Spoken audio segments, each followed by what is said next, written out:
Riffology. It was short and sharp and to the point. Yes. I was going to say like a hippopotamus. Because that's what they are. Yeah, I don't know. I'm not sure where that came Aren't from. they scary? Hippos. Yeah. No, not the You ones wouldn't mess with one of them, not would the you? ones on telly. They're all cool, aren't they? They're lovely. The one in the pyjamas. On And the bed. one, and you know, what was that game? Hungry Hippos. Yeah. Where you have the little clicker and you go, and you have to go and snatch them. Yeah. I like that. Yeah, that was good. No, but real life ones. I don't know. Oh, we don't have a big call for them here in sort of. Have you ever seen? Don't they eat people whole? Don't they? Probably. They're big, aren't they? Yeah. Do you know they charge stuff, so they're like kind of like mad rhino things. Yeah. And they can break stuff, but also their chomp power. Yeah. Because that's the scientific term for that. Yeah, chomp power. Yeah. Their chomp power was mental. I think all of our listeners in like the southern half of the United States are like going, "What do you mean you've never seen a hippopotamus?" I've never. No. We've got to say hello to the Belgians as well, haven't we? I was just looking at the stats on our web. So we have our hello Belgium. Is it ZZ Top that's done that? Do you think? Is it like a ZZ Top? I don't know what's going on. So we have our own podcast hosting software, and it's got some stats. And I was looking when we first did the show. I used to look at the stats all the time. Yeah. Like I was obsessed with the stats. You'd come in and go, "Have you seen the stats?" And I never do. But I felt like, oh shit, I should be looking at the stats. But the thing is, that would be when they had like 5 people, and so if you're like a 6th person started to listen to the show, I would know. Yeah, look, and now I can't do that anymore. But what's funny is this, like by far our biggest listeners are from the United States, right? Yeah. So we've covered, it's funny really because we've covered a lot of like British albums and a lot of stuff that is UK, but our biggest audience is from the US, and our second biggest has always been the UK, right? And then it kind of rattled on then through mainland Europe, right? But since we did ZZ Top, and I don't know whether this is related. Since we did ZZ Top, now the second most listened to country for the Riffology podcast is Belgium. Yeah, and more than the UK. No, and I can only assume that ZZ Top. Yeah, I've got like a Belgian big in Belgium. Yeah. So if you live in Belgium and you like ZZ Top, welcome to the show. Although it's not ZZ Top every week. No, it's not. It's not. No, this week is Metallica. We're doing Ride the Lightning, and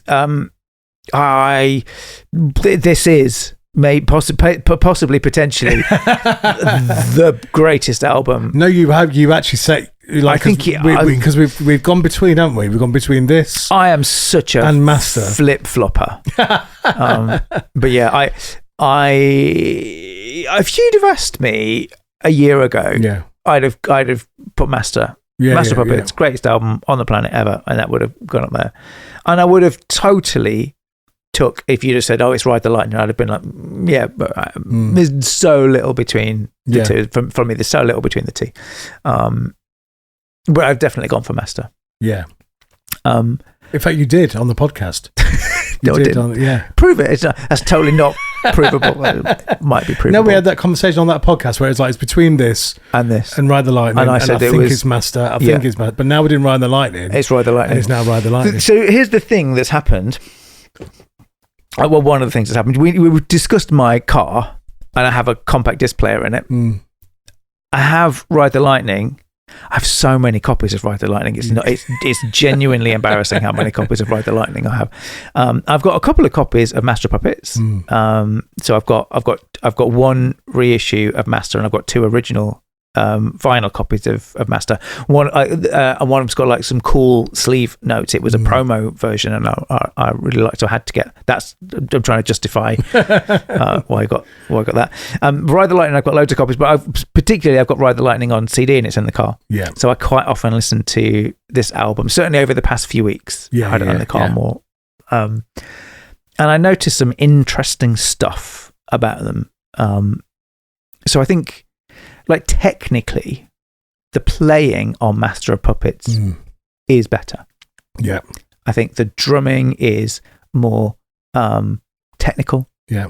I think a lot of the guitar work is, again, more technical. I think James's singing is better on Master. Yeah, it was 19, wasn't it? It was 20 for this album. 20, sorry. It was 20 for this album. So Master would have been like 22. But I think here, Ride the Lightning, like that technical stuff hasn't crept in yet. That extreme, like pushing it to the next level. So, like the drum fills, are like absent here almost. There's some cool drumming here, but by and large, it like fits with the song. And the songs are very guitar driven, so it's all about there's the really cool rhythm guitar, there's some like super cool layering here, and there's like some of the melody and some of the song structure I just think is just really, really cool. And like Call of Cthulhu at the end, I think Dave Mustaine wrote most of that, but super, super cool. But not like I've not got a drum fill every 3 seconds, whereas when you go to Master, that like almost excessive drumming comes in, and then it peaks with And Justice. So you've got Kill 'Em All, which is it's like dry as you like, kind of punk thrash, fast, but it's not very complicated. No. And then here you've got this musical vision, this Cliff Burton musical vision. But the band aren't technically capable yet. They're not like super. So interesting. So the songs have got a little. For me, the songs here, they're a little bit. I prefer the simplicity, that kind of pared down nature. And then when you get to Master, the complexity starts to come in a little bit more. You've got those kind of super complex like rhythm pieces where the drums are kind of becoming like a. I don't know, becoming more alive, and then if you scroll on to And Justice, where the drums are kind of just, it's all about the drums really. The drums are so forward, the bass is back, the vocals are back, and it's like super complicated. The drumming on And Justice is like mega complicated. It's properly Lars trying to show off.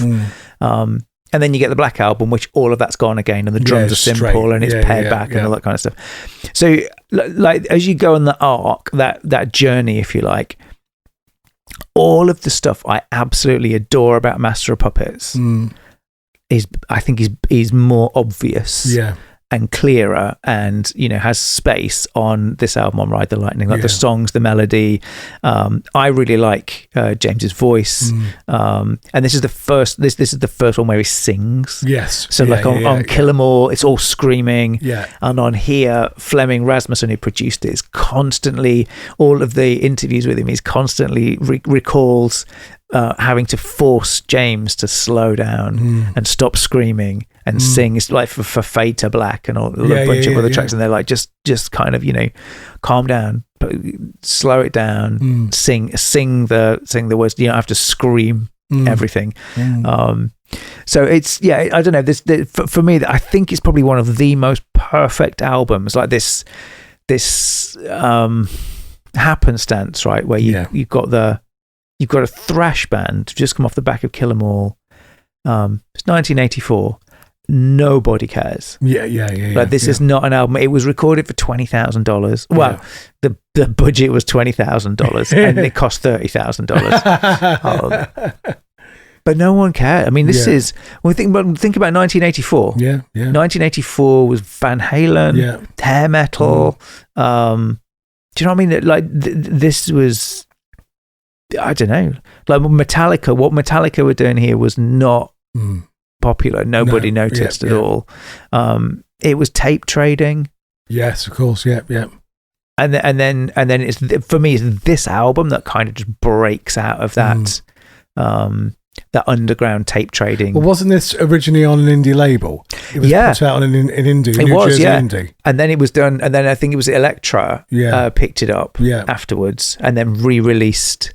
And it was all because of the numbers and the indie chart, like the indie labels would publish their numbers, and so many people wanted this album. Yeah. And it was funny that there were the stories of like in the Bay, where they were in the Bay Area, there were people with like reel-to-reel tapes that would kind of go and get a copy of it, spin up on their reel-to-reels, and then cut tons and tons of so that's San Francisco, isn't it? Yeah, the Bay Area. And it's funny because again, that's a funny one, because that's not where the band were from. That's where Cliff Burton was. Now, well, I didn't know that. So Cliff Burton, the history behind the band at this point is worth talking about, because so Metallica started with Lars and James. So that Lars wanted to pull a band together, and James answered the thing in the press that Lars said, "Hey, I want to go and put a band together. If you like these bands, and they started to play." Yeah. And then there was Ron McGovney, Dave Mustaine, and that's kind of the band at that point, right? So Ron on bass. Ron McGovney was on bass, and Dave Mustaine is the first original lead guitarist. Yeah. Now, for this record, you've got Ron McGovney was replaced by Cliff Burton. So was that Kill 'Em All? Was that the Kill 'Em All lineup? Yeah. I'm just making me question that. I don't know whether Ron McGovney played on Kill 'Em All or not. Right, or whether it was Cliff. Yeah, I'm going to ask. There's a thing while you're looking. There was a thing that you were talking about when we were, and I suddenly had a bit of a light bulb go off, because these two albums are the same band playing them. Yes, in the same studio. Yeah, with the same producer. Yeah. For Ride the Lightning and for Master, and that suddenly had a bit of a light bulb moment. When that's why you like them so much, because it's the same ingredients for each one, although the playing was different. It's really similar, in terms of like the ingredients in the cake, if you like. They're all the same things. I think you're right. So Ron McGovney left before Kill 'Em All. Before Kill 'Em All. Yeah. Now he left because Dave Mustaine was really mean. Yeah. To him. So Dave Mustaine bullied him massively. Like the stories of him like pouring beer in his like pickups and stuff like that. He was a really unpleasant guy to Ron. So then Ron left, and then Cliff Burton replaced him, and Cliff plays on Kill 'Em All. Yeah. So where were they based at that time? Are you clear on that? I think that was San Francisco. Right. Because they wanted Cliff Burton, and Cliff Burton wouldn't move. He wanted to stay where he was. Yeah. So they ended up being there. Now, one of the bits that I think is really interesting as well here is that Dave Mustaine, there's a big falling out with Dave Mustaine. There's some brilliant, if you're curious about this, there's some fantastic video footage on YouTube about Dave Mustaine talking about it, and about but it was on some kind of monster as well, wasn't it? He talks about James kicking his dog, and then so Dave Mustaine then Dave Mustaine did martial arts, so then he beat I can't remember who. So he had a big fight, and then the band all get together, and they're like, "Oh, actually, it's probably a good idea if you weren't here." Yeah.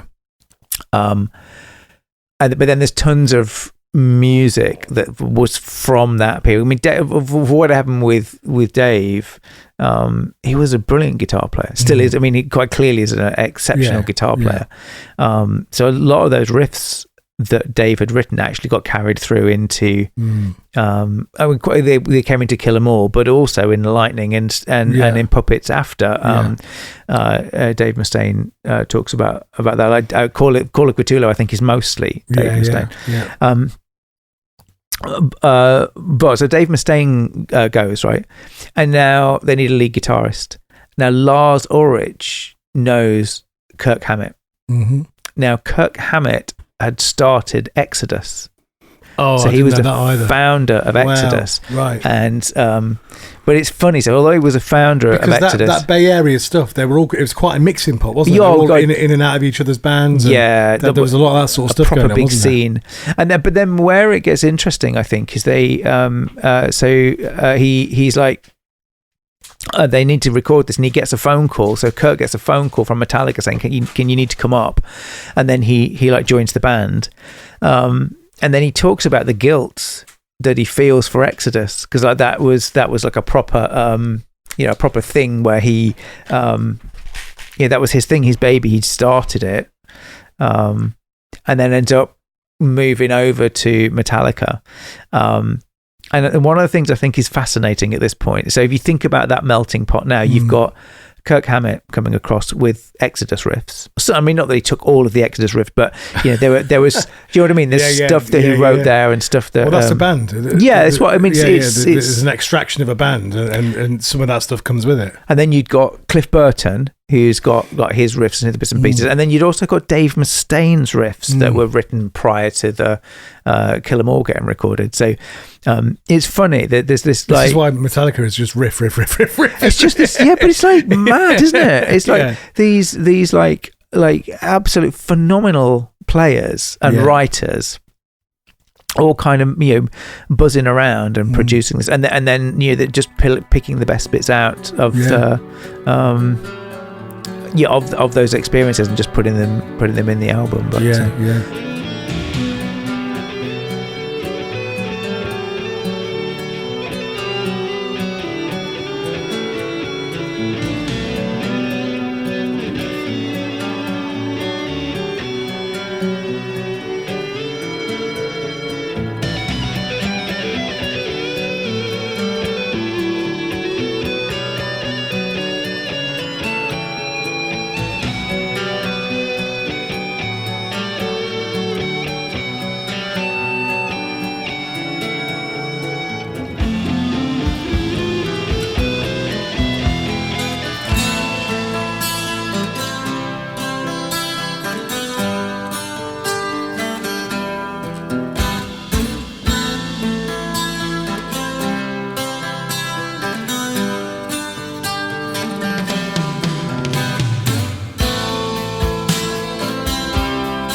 know. I think we're pretty lucky.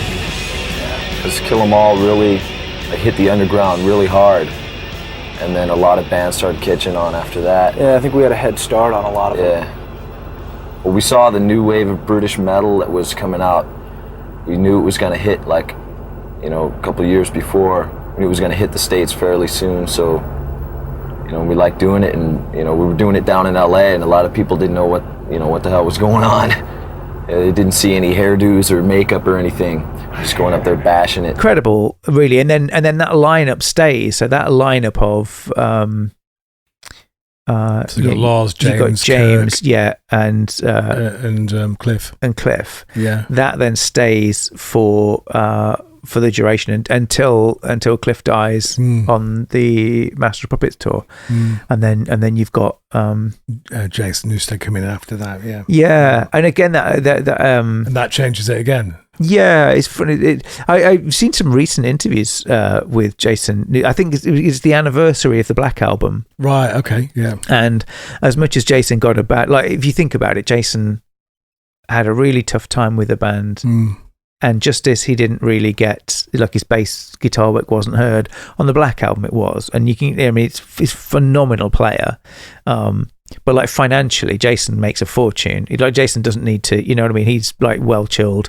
He makes enough money off those albums. He doesn't need to worry too much. And he always speaks about it like a blessing almost. Like, he said, you know, if I was still in Metallica, I'd still be doing Metallica things. He said, but now, like, I can get up and go and do, like, whatever I want. Yeah, yeah. I mean, I don't have, like, I have enough money to kind of cope and do what I want to do. But the reality is, if I want to go and do, like, a jazz band, I can do that if I want to do. I can do whatever I want to do. He said, but while I was in Metallica, I didn't have that creative outlet. And yeah, that was, for my mental health, that was really, really bad. So it's funny. I think a lot of people think that he, like, regrets that. Do you know what I mean? It was I should have stayed in. Yeah, yeah. But actually, he's quite happy doing this thing. Yeah, I think he thinks he, you know, it was for the best, and he made a good decision. So. If you heard shuffling about a minute or a couple of minutes ago, that was just because handing the fruit pastels. I was dealing with the fruit pastels, because what we had was initially the strawberry kitten things. Sweets. Oh, let me read these. Candy Kittens, is it? The Candy Kitten, wild strawberry flavour, gourmet sweets of London. Yeah. So that was my Father's Day present. Oh, was it? So we had those. And then we went to get Cokes, of which, actually, because we got a 4-pack, there's actually potentially 2 for the bongos. But I quite fancy another can of Coke. It's so hot in this room. And again, for our American listeners, this is where you get to laugh at us. I think it's probably about 25 degrees Celsius in here right now, which is, I don't know what, like 4 million Fahrenheit or something like that. I don't know what, many more Fahrenheit than Celsius. I know that much. But like, it's not like you know, but it feels too hot. If that's the right way. Do you know what I mean? It's not pleasant at all, is it? It's like, it's too hot. And it's we've been told it's going to be like mid-30s this week. I've just opened my can of Coke. I think you have to down tools, don't you? At that point. Mm-hmm. I don't like it, though. No. And there was a time when we did this podcast where I'd be very obsessed about the sound quality. Yeah. And there wouldn't be any shuffling allowed or passing around in fruit pastels or cans. But don't care now, do you? No. Well, I think, in the age of algorithm and authenticity, AI and perfection, yeah, I'm all for whatever. I think I put a video out the other day and it was just filmed on my phone. I don't think I've ever done that. Like, I've always had to have a studio and mics and. I think that this obsession with perfection. I don't like it. No. I just don't like it. It's coming through the music. Like, all the music's suddenly grungy. All the music's a little bit imperfect. I love Violet Grohl. She's gone really. I like that.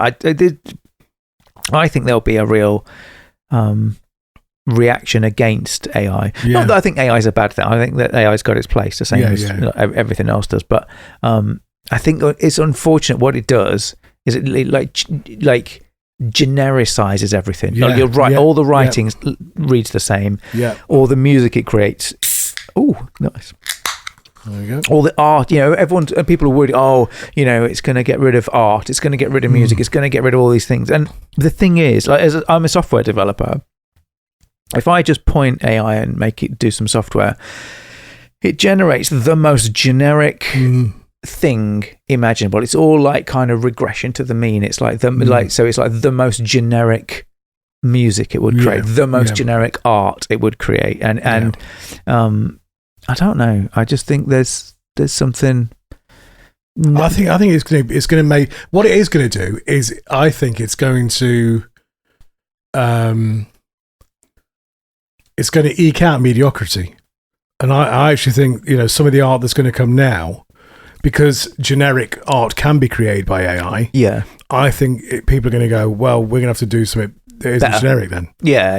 And I think actually it's probably going to lead to a little bit of a revolution in that, where it's actually, and in the same way that you had the Dada movement or that kind of stuff, where it was a challenge. It was a challenge to mediocrity and convention, and I think so, because it's just so like one of the hardest things I find is if I've got a new project, like coming up with a name for it.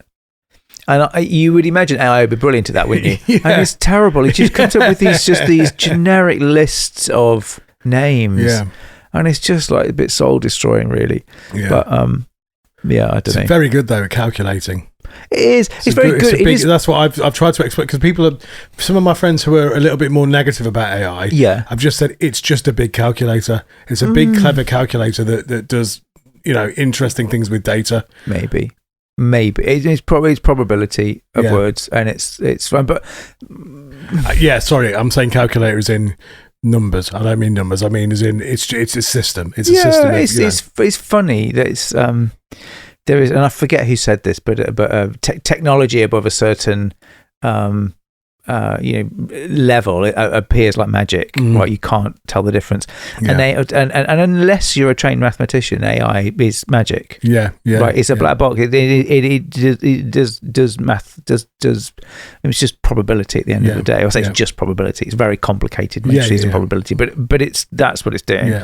But I think you apply that to something like music, and what you get out of it is this perfect. Generic music or generic beat or whatever you've asked it to go and do, which has a purpose, which can be functional. But think about it. If you've got an idea for a song and you're not a musician, you could now get that out of you. And I think there's a place for that. I genuinely think there's a place for it. I was like an indie developer can do his own music for a game or whatever, and do stuff. I mean, it's his creative vision, their creative vision to go and do that. I think that's quite cool. But I can't see it ever. It doesn't matter how good it gets. I can't see it getting to a point where we get a Ride the Lightning from it. I can't see it where we get a Rage Against the Machine. I can't see it where we... Do you know what I mean? Because it's the product of humanity, and not just singular humanity, that lovely, we say melting pot a few times in this podcast, but that lovely concoction of different bits of creativity and ego and skill and performance. And like, I'd play guitar in a totally different way to another guitarist might play. So a song that we might write, even if it was the same chords, even if it was the same building blocks of probability, because of the way that we do our thing, it ends up that. And then imagine that 5 times, because you've got 5 different humans, different people, and of course you've got the initial kill them all.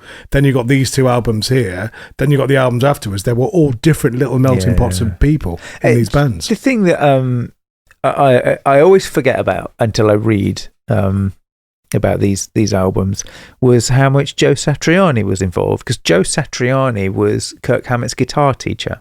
Oh, I didn't know that either. There's so much I'm learning. There's so much story. The songs just kind of happened, bro. The songs just happened. We just started playing and they just fucking happened. I remember walking into the room and there's Cliff playing over and over again the intro to For Whom the Bell Tolls. Oh my God. Yeah. And I remember Laura saying, "That's pretty cool." And then the next thing you know, it's the intro to the song. I remember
we were in a basement in New Jersey, right? And James starts playing this arpeggiated thing, and and then he has this like heavy part, and then I was going, oh yeah, that's great, that's a good cycle. We can cycle through that, but it feels like it needs to go to like another like melodic part for the end. And I said to Lars, here, how about this? And he said, yeah, that'll work. And so we put it all together in the basement, and that became Fade to Black. Trapped Under Ice. Again, the same basement. We need to write one more fast song. Okay. Oh, okay, James has a riff. What do you got? I'm like listening to it, and I'm like, oh, wait, I got a riff? I got a fucking riff? That's how Trapped Under Ice came. The initial songs that kind of like pushed off the beginning of that album was Creeping Death, and that riff, the main riff, was played slow. But the more we played it, the faster it got. And then at one point we didn't even notice it was getting faster and faster and faster until we went back to the original, and it was like dun dun dun dun, and we thought, well, if it's sounding better, faster, let's speed it up way more. Ride the Lightning was another song that we that kind of it was pushed off, the initial kind of like direction of Ride the Lightning. That riff was something that James had, and they had like 4 riffs put together. And I remember James and Lars just put that whole cycle together, and then I came in and put the whole middle section together, the whole instrumental section together with them, and then it wasn't finished. So we had to finish it in Copenhagen at Merciful Fate's rehearsal place. We finished writing the song Ride the Lightning there in the rehearsal space. Because Joe Satriani didn't live far away. So Kurt Hammett had lessons from Joe Satriani. They had all of their gear stolen. So the Metallica had all their gear stolen before this. So there's a mishmash of stuff, right? So there's rented stuff, borrowed. Anthrax. They borrowed some from Anthrax. The like chorus and tone pedals are from Joe Satriani. Really? Or I don't know where they're from. I think but he kind of maybe lent them. I think they were the ones that Joe recommended, then because now Kurt has got to buy new stuff, he went and bought the stuff that Joe recommended. But it's funny, like I don't know that the story behind it, the implausibility of all of this stuff happening, the improbability of all of this stuff happening, and all of these people being, at the same point in time, and the gear being stolen. The gear being stolen impacted the tone, and choosing Fleming Rasmussen, who'd done nothing like this before, never heard of the band before, famously had to go and go to a record store in Denmark to buy a copy of Kill 'Em All to understand what the band were like. I love there's a bit in the blog where he put like, or it might have been one of the YouTube videos that we were looking at, but he was saying like this is going to be hard work. Yeah, it's going to be loud. He said that the 2 things I realised after listening to Kill 'Em All, they were going to be loud and difficult, which again I think is just really, really cool. But it's like if you've got a business, and you've loud and difficult statement or your logo underneath Metallica, loud and difficult. I could totally get behind that. Do we keep talking about doing merch for like doing T-shirts and stuff for each one of these, like Metallica, loud and difficult would be one. But Lars would sue us probably, I'm sure. But the journey and improbability of this, and the people and the human aspect, and the gear being stolen and then being rebought, and then Joe Satriani being involved, and then riffs coming in from Exodus, and Dave Mustaine's riffs that Kurt Hammett had heard, and then and right, and then actually something that we spoke a lot about before we hit record was Cliff Burton's musicality. He was kind of a classically trained pianist or something from quite a young age. Played from 6. His dad took him to piano lessons from 6. His brother died when he was 13, and he switched to play the bass guitar.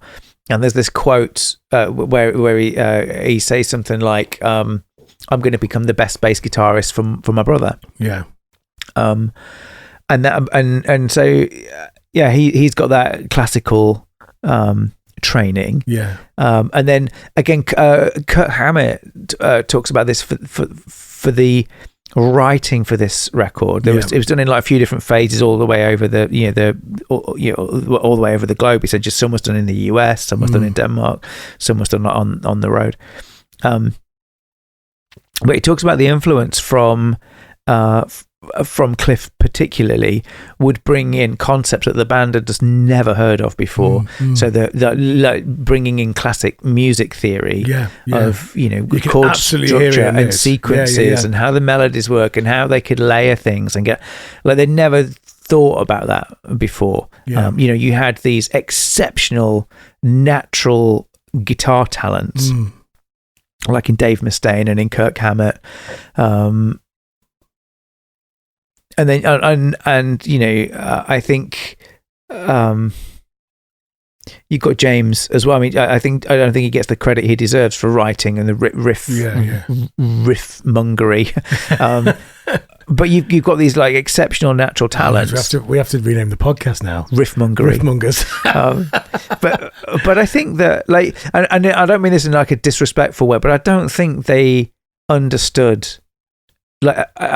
I think they're a bit like Dave Grohl. Yeah. Like Dave Grohl classically says he can't play the guitar, has no idea what any of the notes are. Yeah. But if he makes the fingers like this, it makes that sound, and he likes that. And then it does like this, and it makes that sound, and he likes that. But he can't tell you whether that's a C or an F sharp or what. It's just, I do this with my fingers. And he talks about watching guitarists play and looking where they're putting their fingers, and then doing the same thing. Yeah, yeah. No idea what's happening with with the notes or anything. It's just what he likes, and I suspect that's what's happening across Metallica for a large part of that. And then Cliff Burton is, but actually, well, that's an E. Yeah, and we should then because we're doing that here, we should do this next and this next and then do you know you can just imagine him and having that knowledge and thinking about it. This album is the perfect marriage of chuggy riffs and these layered melodic kind of journeys. I can't think of another band that were doing anything like this. At this period of time, like I think like Testament would go there later. Alex Skolnick was classically trained, so still one of my favorite guitarists, Alex Skolnick. I think he's phenomenal.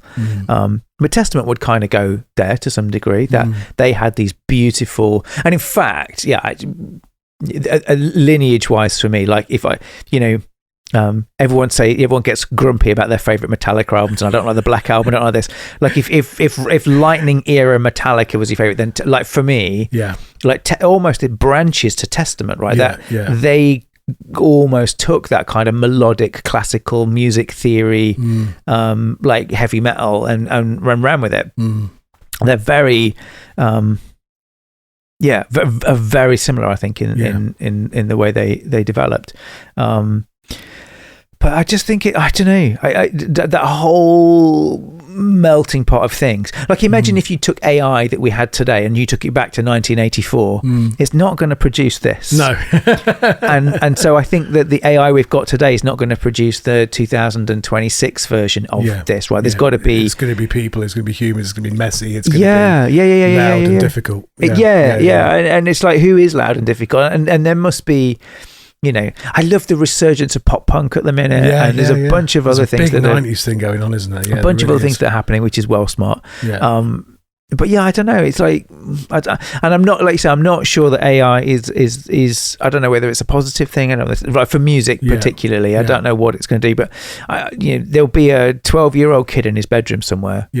Who's just decided I'm going to be the best, whatever, right? And they're going to go off and do their thing, and I don't think it's going to leave AI trailing in his wake. But I think you're right. I think it's all a bit generic, and it's just The other thing that again, this was a sort of. We did a lot of faffing today, but actually the faffing wasn't. Normally the faffing is doing stuff.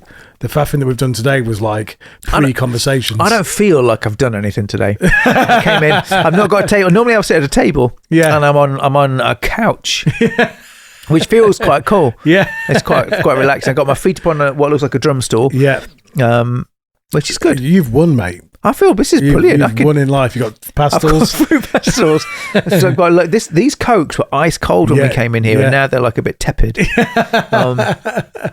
But yeah, I'm well chilled here. I've got couch. But before we hit record, we were listening through a few tracks and moments of the record, and I suddenly had that thing of like, that's why S&M worked. Because as you mentioned, like Cliff's, almost like classical training or whatever, his knowledge of music theory lends itself beautifully to orchestration of these songs and these riffs. And actually, we were reflecting on, there was a bit of the Black Album, but quite a lot of the S&M album was this and Master of Puppets, which was, where Cliff was really vocal. I can still remember my friend, Chris Greenwood.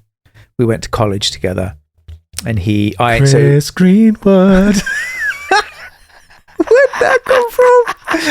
He's got his own theme now. Well, it was Porno Chris. Is that Porno Chris? Porno Chris, yeah. So Porno Chris, I don't know whether he was Porno Chris at that point, but he would have gone on to be Porno Chris.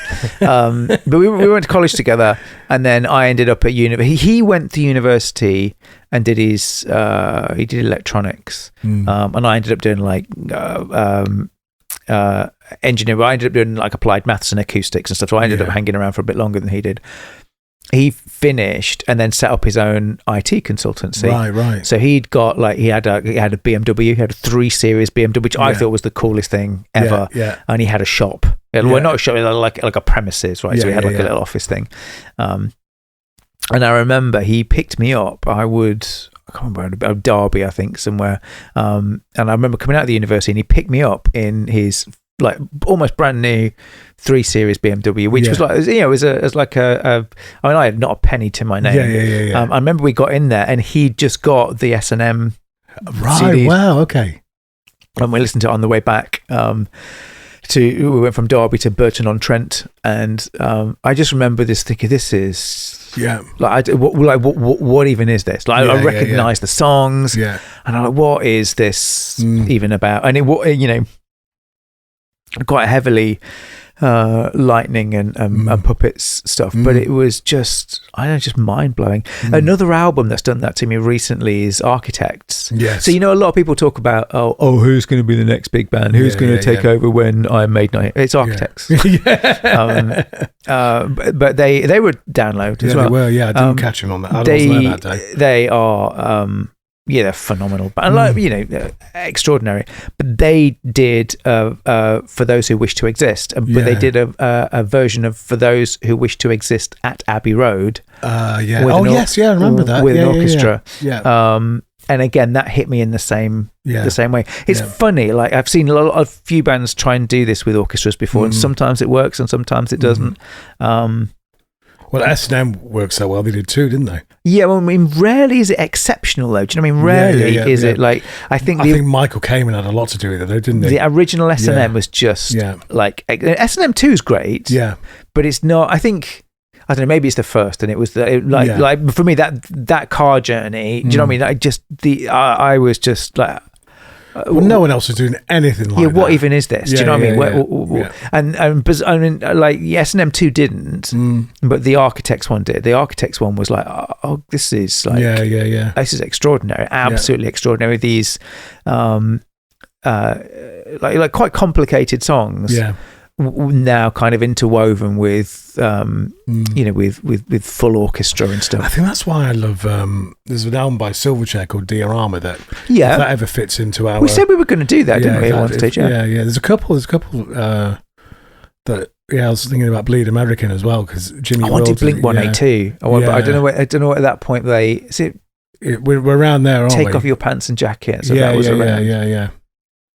Loads of stuff around that area, which is like that turn of the century. Yeah, there's just tons of like stuff, cool, like the Limp Bizkit, and there's loads of really, I think, just like, I don't know.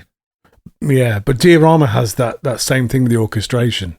Oh, does it? Yeah. The songs are beautiful and very complex, really. Yeah. But Van Dyke Parks, who orchestrated a lot of the Beach Boys stuff. Yeah. He was involved.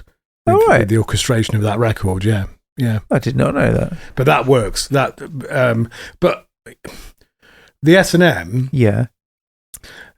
it's not like the songs are reimagined, but they're being enhanced by this orchestration. It's still the song, isn't it? Yeah, it's still the song. And yeah, maybe yeah. that's what Architects got right as well. The songs are still the songs. They're still, they've not like radically changed. They've just got this layer on top of them. And yeah, it's I don't know. There's almost something like indescribable about them, because like for me, S&M is like S&M 2 is great. It's really good, and I really enjoyed that when it came out.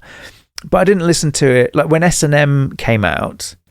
I mean, I remember like begging Chris, like, just make me. I need a copy of this. You need to make me. Like, almost. I think we got back and I was like, I need now. Like, I need it right now. Yeah. And I felt similarly with the Architects. I remember hearing like the Architects one, and then bought the vinyl. Probably before the album's finished playing through. And then there are some that just seem to work, and but there's like it's this like magic almost. Yeah. It's like I don't know. They elevate the songs. They don't replace. They're not like you said. They don't feel like different songs. They just feel. It almost feels like that's what they were always meant to be. Yeah, yeah. If that's the right way. It becomes. I always talk about, particularly with records and recordings and songs, that you have a relationship that you develop with those things. And I think in particular with S&M, I remember having that moment where I was listening to it and I felt like it was kind of like, oh, this is a really strange thing and it's going to come out a bit ego-y, and that's not how I mean it. But it was almost like they're performing it to me and for me. If that makes any sense at all. No, like they're talking to me through this record. There's something about, there's a connection there. There were some... And there's a lot of records that have done that for me where... And I think I spoke about it before. I always have a more of a relationship with a record than I do with like a song live, for example. Yeah. I always build a relationship with the recording of a song. And I remember having that with S&M going, no, this was kind of like, built for me to to continue my relationship with these songs. If that makes any sense at all. Might be a bit waffly, but no, I think I don't know. We talked about this relationship with albums and stuff, haven't we? In the past. Almost like we were talking. I was speaking with Paddy today. We were talking about this stuff. This idea that so Ride the Lightning was a point in time. Yeah. And they captured the songs at that point in time. Yeah. S&M. Yeah. The same songs, the same composition, the same idea, captured at a different point in that journey. Yeah. And that song has evolved into something else very slightly. Yeah, they've evolved. Yeah, they've evolved. Yeah. But the version that exists on S&M is the same DNA as a song. Well, from the original part, but it's kind of been changed because of the change within the band and how that works. Kirk rarely plays the same thing twice. He doesn't like play. So he's like, there are bits. So obviously I wrote them. I played the songs I played on the album, as it was recorded. Yeah. But he said when you had to play it live 500 times, he said it loses its thrill. Yeah. So he said I will play what I feel. I will play what I feel like playing in that song. Every night that I play it, so it's how I feel, and that's what I do. Whatever. There's a lot of people think you sold out just because you're on a major label and are very popular. Or maybe you don't play 1,000 miles an hour the whole time, or I mean, we'd be doing the same thing if we were still on, independent label. We have, we're up on around 30 in the charts. Hardly any radio play on the, major stations. A lot of college stations are, helping out, but no video, no mass media, and still there's a huge buzz going on, and I think it's because of our music. That's what's great. We're doing it our way, and a lot of the major magazines are picking it up and not putting a bunch of hype, and we're doing it our way. It's great. There are bits that you can't change. So there are bits within the structure of the solos and in the songs. Yeah. But particularly the solos that you they have to be the way that otherwise it becomes unrecognizable. Yeah. But he said that a lot of the rest of it I will just play. I think about Adam Duritz with Counting Crows, very similar with his vocal. Yeah. Where you know, a lot of it is very different, you know, each time. But one thing I didn't realize at the time as well, there's one of my all-time favorite Metallica songs is a song called No Leaf Clover. Yeah, yeah. And I love the song. I think it was probably, it still stands up today as one of my favorite Metallica songs. I love the intent behind it. So the concept behind it is if a 4-leaf clover is lucky, then a no-leaf clover is unlucky. Yeah. But I didn't realize that was written specifically for the S&M recording. No, I didn't know that. So it doesn't exist anywhere else. It was written only for that. Yeah. And it's, I think it's really, again, it's really, with that in retrospect, when you go back and listen to it, clearly from the same era of stuff that they were doing. But it feels like it would fit on. Because where was it in time where that was done? Was that in between Black and Reload, or was it? It was somewhere around there, wasn't it? I'm going to find out what year was it done. I'm going to say it's 1993, which is probably one of the best years of music ever. I'm looking. 1999. Later, much later. Concerts were recorded in April 99 at the Berkeley Community Theatre. Oh, I was miles off. Yeah, but it's weird, isn't it? It's like, it's a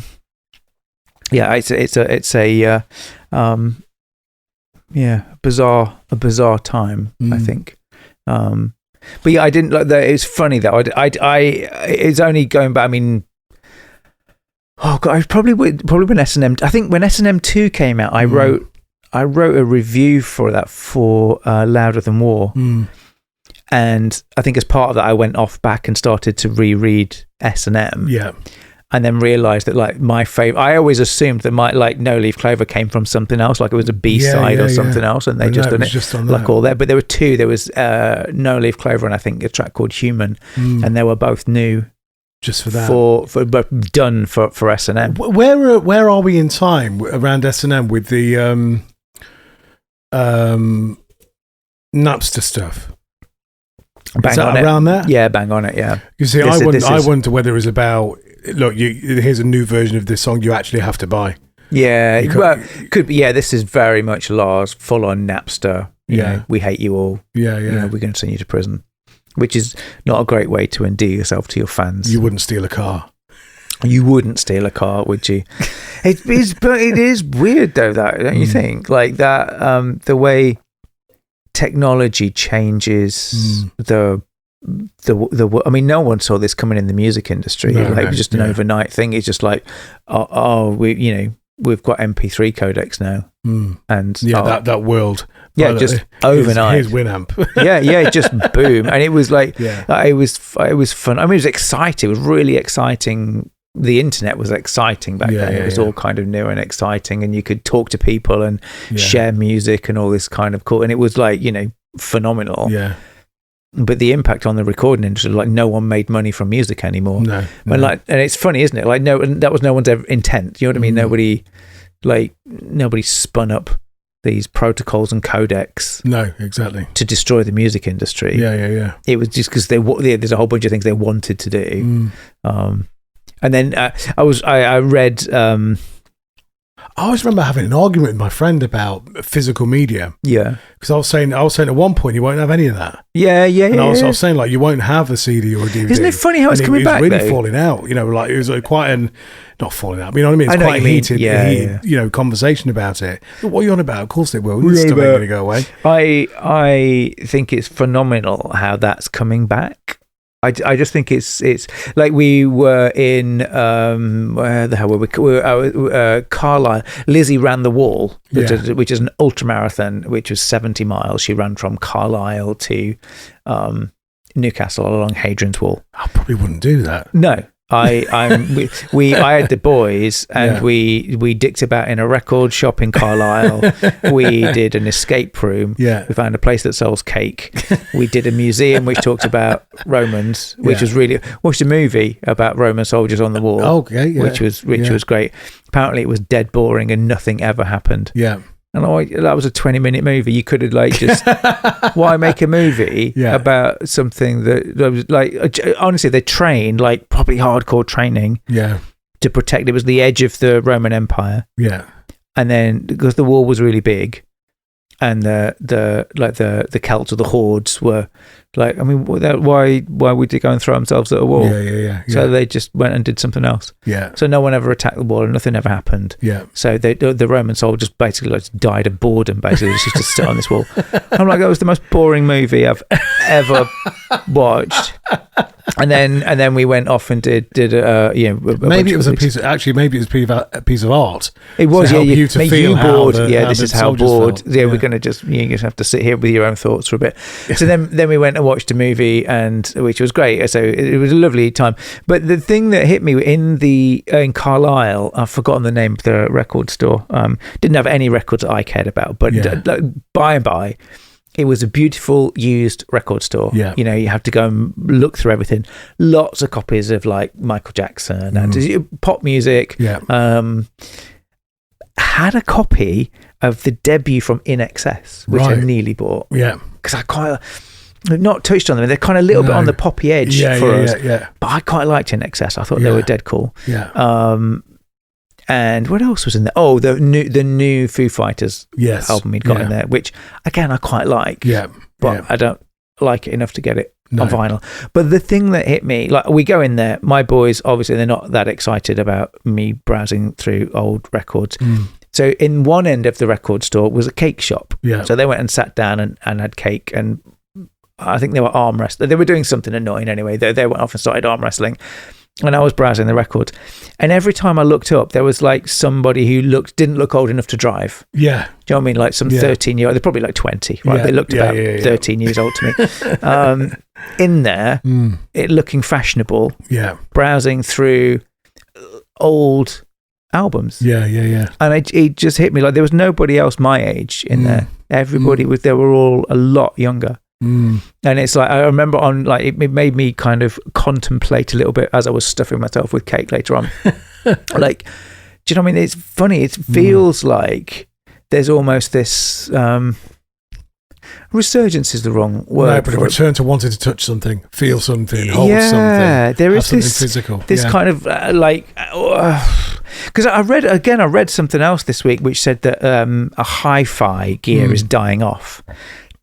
So like the people that have have an amplifier and a CD player and multiple speakers, like that audience is, as they die, it's dying. So there's no one filling that in, if that makes sense. Because like when I was a young audiophile getting excited about sound and stuff, I went into the used audio stores and I would be buying like Rotel and stuff back from the 70s, you know, and Trio and all of these kind of old 70s brands. And you could get them cheap because they were back from the 70s. Like, it's funny now, like there's no, I don't know, like there seems to be this weird thing where they're like going to buy physical media, but then playing it on these like crappy single speaker you know setups and stuff, which I found it's a bit conflates. I don't get it. It's a bit weird, but there does seem to be a resurgence for physical media, for sure. Yeah, which I quite like. I like it. We gave somebody a lift. Me and Barney gave somebody a lift the other day, and Barney had to show him. And he's 23, I think. 23, 24. And Barney had to show him how to use the CD player. He never used a CD player. He said, "I've never seen." He said, "I've seen pictures of a CD, but I've never seen a CD." Can you believe that? Yeah, it's crazy, isn't it? Never seen a CD before. Didn't know which way to put it in. like the same. It was all. I remember the floppy disk as the save icon. And kids going, what? Yeah, press that button there, and they didn't know what it was. What they were. It's all changed now, isn't it? That's all. If you, I saw somebody talking about this the other day. It's not been like that for like 5 years. Those icons, for the large part, those icons have all changed. Now the kind of the fluent icons and other bits and pieces they've all changed. Yeah, but it is weird. I like that. I don't know. Like there was something really cool about getting stuff on floppy disks. Yeah. And it's the noise as well. Yeah. We the click, the satisfying clicks. The hard drives, the clanky hard drive. Yeah. Liz's uncle's laptop has failed. Yeah. So I went over to see him and we kind of had a look at it. I was like, dude, this is, like 700 years old. This is not happening. But it was a clicky hard, an old mechanical hard drive. Yeah. And both of the boys were with me going, what's it making that noise? Is that why it's broken? That's the only bit that's working. It's like everything else is like, it's overheating, the battery's failing, that like the screen's coming on and off, but the hard drive's still working bizarrely. But like it's weird. Yeah. I like all that stuff. Yeah. Have you been to the computer? There's a computer museum. Oh, I've heard about this. There's two. There's one near to us. There was one in Ashby. Yeah. And then there's also one at it's in Derby somewhere. No, where's oh God. Oh, my brain's Tamworth. No, not Tamworth. The place where the Germans did the thing. Oh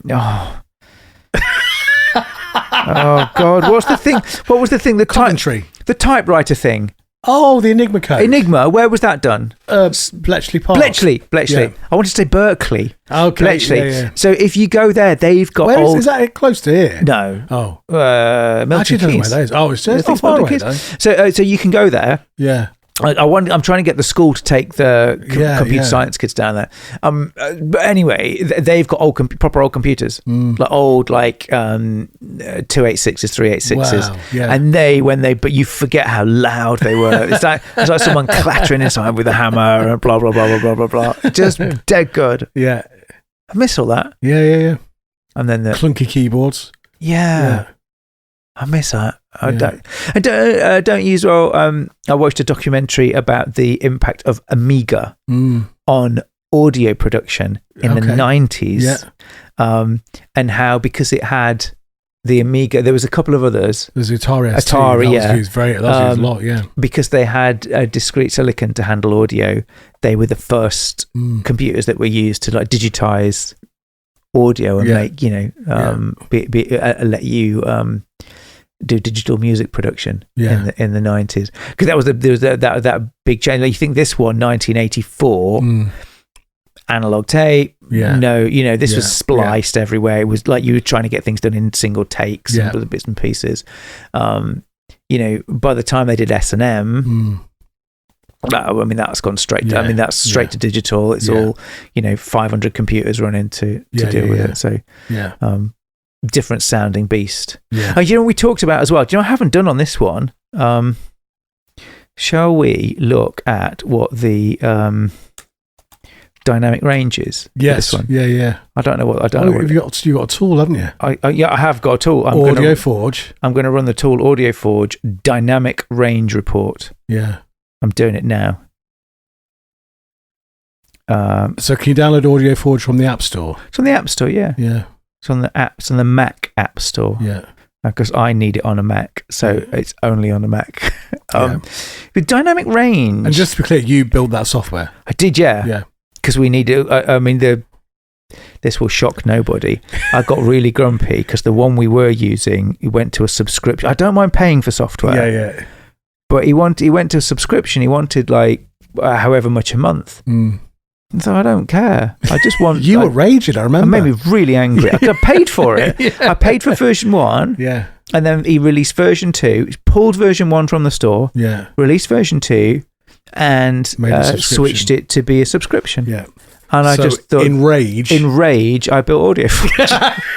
Anyway, so the dynamic range of this album is 12, which is mad compared to like most modern metal albums will be 8. Yeah. 7 or 8. Mm. Do you know there are some modern albums that are brilliant for dynamic range? You know, Fear Inoculum.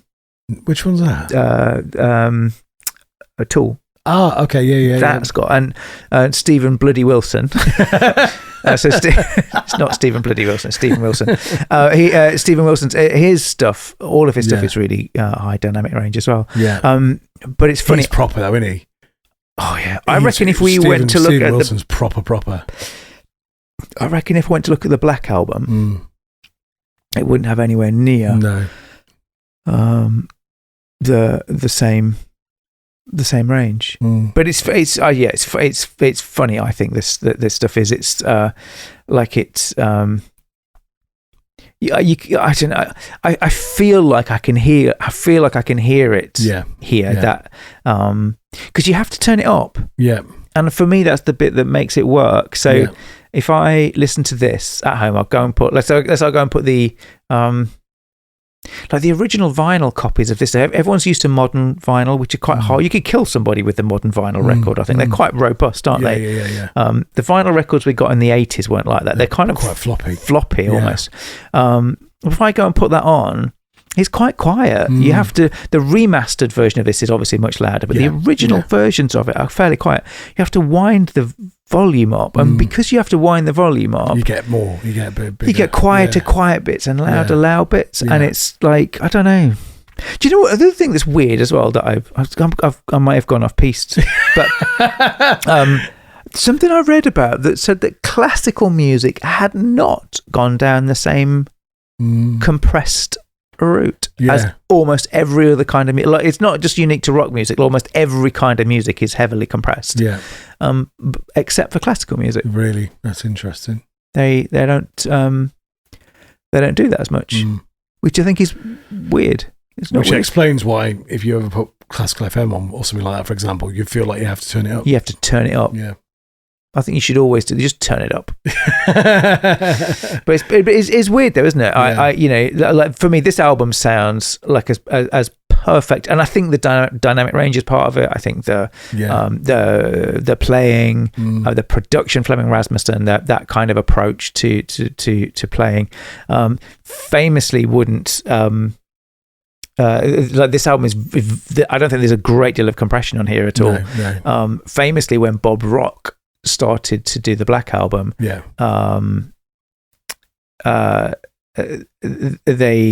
he wanted to compress James's guitars, and James was just like, absolutely not. Just over my dead body. You compress Lars's drums, and the vocals, and everything else, but you're not touching my guitar tone.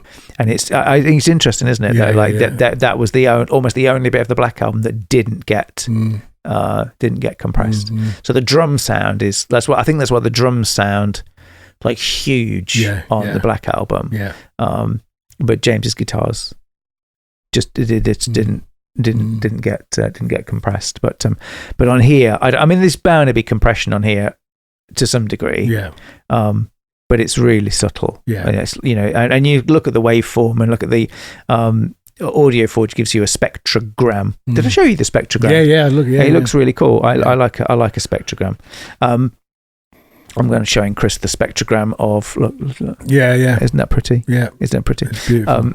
But you can kind of see it in there that there is energy in the track.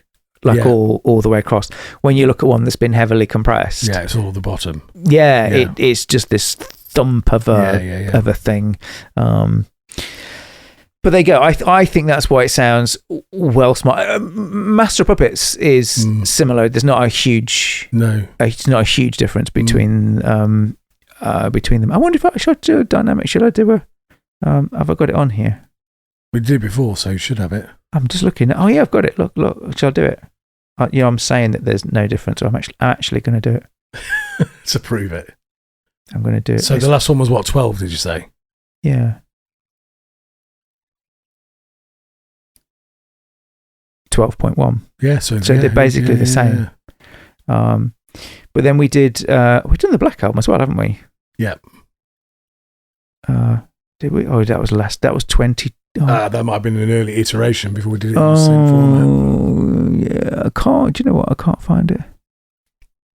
I can't find. I'll have to go and get it from somewhere. But there's some others we've got here, which you could have a look at. Siamese Dream. Yeah. What do you reckon that is? I think that'll be the same though, because there was a lot of dynamic range to the pumpkin stuff. You did have to turn it up. I'm doing it. Dynamic range. This is brilliant podcasting, isn't it? So that's 10. Yeah. Okay. Yeah. Which is it's interesting, isn't it? That it's like heavy metal. Yeah. In the early 80s.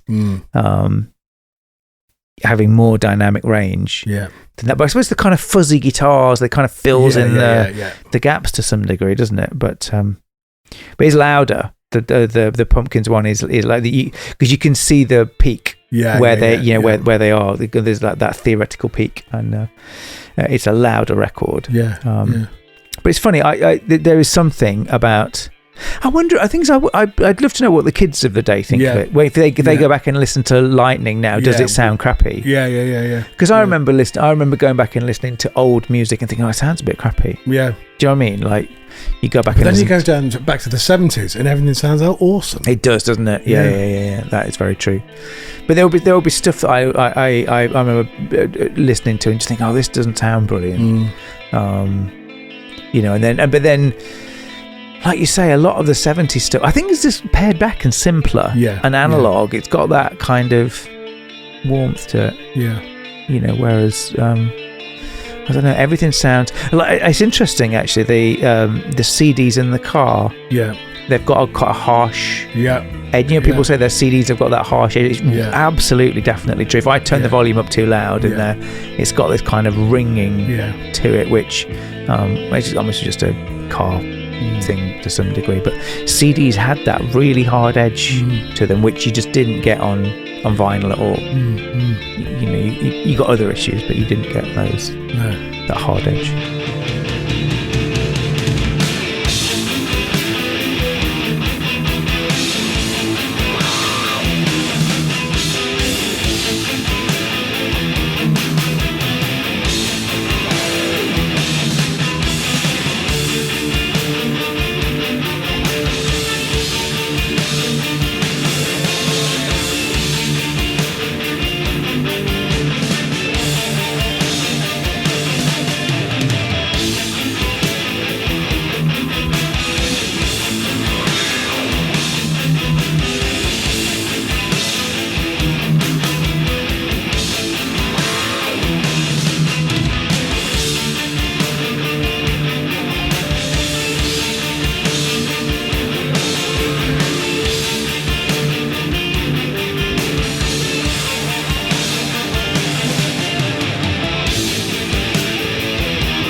apparently Call of Cthulhu is a very good RPG game. You know, like Oh, is D&D. it? Yeah, there's one called Call of Cthulhu. Yeah, which is apparently very good. I did not know that. There we go. Lots of learning tonight. Oh, just all over it. A couple of things actually. So, Call of Cthulhu, I think a lot of that was from Dave Mustaine. Yeah. Which I think is interesting in and of its in and of itself. The other thing that I think is interesting about this album is that my youngest son Barnaby, who's 11, gets this one and Back in Black from AC/DC mixed up. Okay. Because they've both got songs about bells in them. And there we go. Yeah. Yeah. And actually, saying that, there's a distinct lack of songs about bells these days. The Darkness did one. Did Christmas. Yeah, they did that Down at the Bell's End Christmas one. Oh, I've been listening to a lot of AC/DC this week. Have you? They do sing a lot about bells. Yeah. And the weird song titles, like Mistress for Christmas. Yeah. Yeah. Which is weird. Yeah. Great song. Weirdy concept. I don't get what it's about. But yeah, I don't know. This is just a cool album. If this is your first time listening to this album, if you're new, if you're like under like 70 or whatever, like whatever. But I mean, if you like, if I can just imagine. Like, just, I don't know, like how awesome. Like, I remember the first time I heard Paranoid. Yeah. And I was just like, oh, God, this is just, you know, there are albums that at a young age that you pick up and they influence you. I had a similar experience with Paranoid. Did you? I think my dad had it on record or something. I remember just thinking, like, it's too old, don't care, too old, don't care, too old, don't care. Just take it away, take it. A bit like that with Pink Floyd. Just, you know, it's old man music. I don't do old man music. Take it away. And then eventually listening to it and going, oh and just my like, God. Oh, I get it. Yeah, this is well cool. But yeah, there's a handful of albums that did that to me over the years. And this is like Ride the Lightning absolutely did it. Master did it as well. Yeah. You know, it's funny. And you know, what I would love to do next, I'd love to do Peace Cells, and we do Megadeth Peace Cells. And again, one of my favorite, I think I've got many copies of that as well. Yeah. But again, I really like it. It really showcases Dave Mustaine's genius. I think you know, it just showcases how awesome he is. A really nice natural progression. Yeah, and then we could do Exodus as well. We could go back and do like something like Bonded by Blood. Yeah, something that Kirk, because he would have been involved in that. I can't remember which one. Would it have been like that Dave Mustaine thing where it was, you know, like a hangover? Yeah, well, he'd written tons of material. He'd written tons and tons of that material, and then, and then ended up, so he'd written tons of that material, and then obviously just that's written. It's Exodus material by that point, just because he's left. It's you know, it still stays. So there was tons of that. I can't remember whether it was Bonded by Blood or Fabulous Disaster. That I think it was Bonded by Blood, but we could do one of those. Yeah. That would be quite cool. Yeah. And then I'd really love to go and do like, there's a couple of that. I would love to do some of the that 2000, the kind of just turn of the century, 2000, 2001. Yeah, we can now. Just some of that, because it was nuts. I love that Limp Bizkit are back now being cool. Fred Durst is just, I don't know, I just think he's like it's just cool. We've done some of the Linkin Park stuff already, but there's like a whole bunch of like cool pop, and there's a lot of pop punk stuff before that. We didn't really cover Blink-182. No. What was they did Take Off Your Pants and Jacket in 2001. There was what was the debut? There's one before Enema of the State. Yeah. That will be a big one, because that one we did Dookie. Yeah. And for me, like Dookie and Enema of the State, they were kind of around at the same time, weren't they? A similar time. Yeah, mate. I think Blink was a little bit later, but those two. I mean, those two were CDs in the car for a long. You know, Saturday Night Out. One of those two would be in the car for sure. Yeah. So they would be quite cool as well. But I'd love to go down and kind of re-explore a little bit of that and see. I don't know. Yeah, it's good. Yeah, I keep coming back to Bleed American. You know, yeah, of course. if yeah. that fits, that's such a good album. It doesn't matter if it fits or not. No, because we got about 25-year rule, haven't we? Oh yeah, we can't. But that's the only rule. Do you know that's the only rule we've never broken? Yeah, we've done well actually. Yeah, We've not broken any. No. That's just it, isn't it? yeah.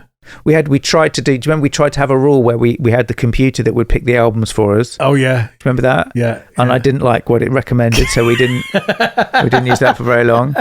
And then we tried all kinds of stuff over the years, haven't we? Yeah, yeah, I think it's better just winging it. yeah, Like, I genuinely think it works better yeah, where we just go through the show yeah, and then you have a bit of a pause and do some editing. yeah, And then you kind of spin around on your chair and you go, what shall we do next? yeah. And then it's that kind. Do you know what I mean? It's because I think what naturally happens is you've just been talking about that album and Yeah. that people And then you sort of that go scene. somewhere else. Yeah, and it reminds you. yeah. You just like, oh, well, Yeah. I remember. Yeah, yeah, Like yeah, it suddenly like reminded me of Peace Cells and like hearing. Like I was big into Metallica. I was really big into Metallica. I loved where Slayer were at this time as well. And I remember not picking up on Peace Cells when it was released. Yeah. And hearing a friend's copy of it and that bass guitar like a and just thinking, this is like, what is this? This is amazing. I have to, and then it's Megadeth, and then just falling in love with that album. Yeah. But it's a really cool record. Like I think Dave Mustaine he gets a lot of credit for being a great guitarist, but I don't think he gets a good enough amount of credit for things like I don't mean the lyrics, I mean like the songcraft. Like the song the subject matter, the subject matter that he picks, and his like ability to his ability to I know it's not really storytelling necessarily, but it's it's like world building, isn't it? It's like, kind of. It's that rage. He manages to get that rage and anger, out. Yeah. Which I just think is, I don't know. I think it's well smart. It's well cool. So we've got a plan. we have unusually. Yeah. Sorry.